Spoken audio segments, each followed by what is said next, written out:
Nyakopoko kendi.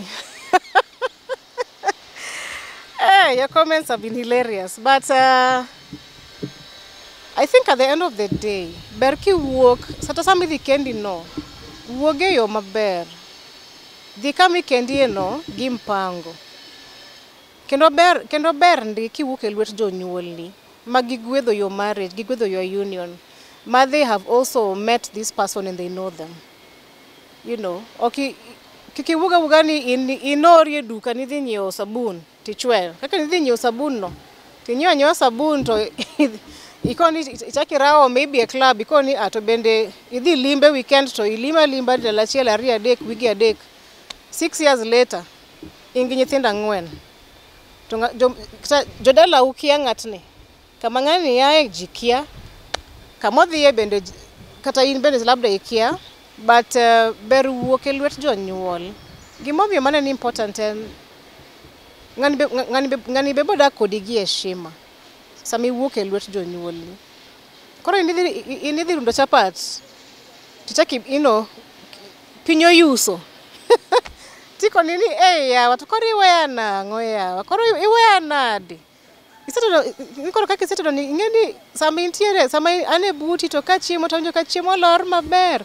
Ng'ami godo the whole week machiemo ga kende koro weekend ni koro itedo chapat koro chunya ok komor ko chiemo maonge kodi ti bende kaka ni karawe wachima kare ka dhiyo kitiko chiemo tiko nini donge sani pinyo yuso sani pinyo leo jambe idhi yudo koro ere tinde mondo idhi sani in fact kama wantie koni donge chiegni gi tich in fact kama unafanya kazi ama na hustle ichaki limbi kiny be chako kone ni kiny bende wuonri ni wino wil gi lepi nilisahau nguo sinikujie unatoka job saa ngapi ichaki dhi kendo piny chak leo jam chak bedi chaki limbe kendo but there are things that parents just put into perspective. Having a family behind you, there's something it does. I'm not saying that it guarantees a perfect marriage. I'm not saying it guarantees a peaceful life, but even for you, for just your self-respect, it is just good to come out to live from your parents and let your parents hand you over to this person. There is questions they may ask. Because koro chiemro kako ruko sana, jikia ngani, jikia jokorgi. Koro kaka shok samoro goi ni ngani karani.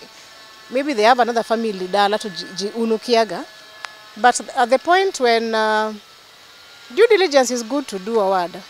Now tinde I understand gimomiyo samoro ki introduce yourself atopenji ni nyingi en nga to kiwach nyingi achiel iwacho nyingi nitie adek tinyar nga in nyakwar nga iya dala mane we are the what mane dala mane because they're trying to find out what is your history nke samoro nyalo kendo wadu tikia nyalo kendo wat ni tikia to gigi tinde timore madhano dhi sama dhano dhi introductions makoro final mankuri siko ni baba koro akelo ngama adwa no kenda to kaji ng'ere maber to yudo ni karangani ma wadu okunyal kendo then now what happens?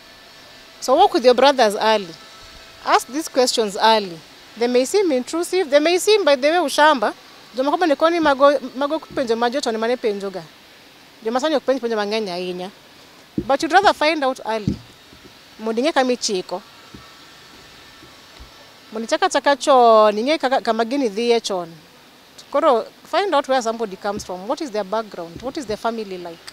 Of course, that is at the point makoro uchopo kama koro you've gotten serious. Now you need to convert this union into the next step, as they keep saying. Koro kiki wuoth kendi, but penjo. Ng'ato, ng'ami dadak godo.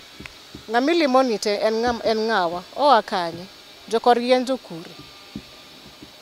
Anyway, however gimano kawuono.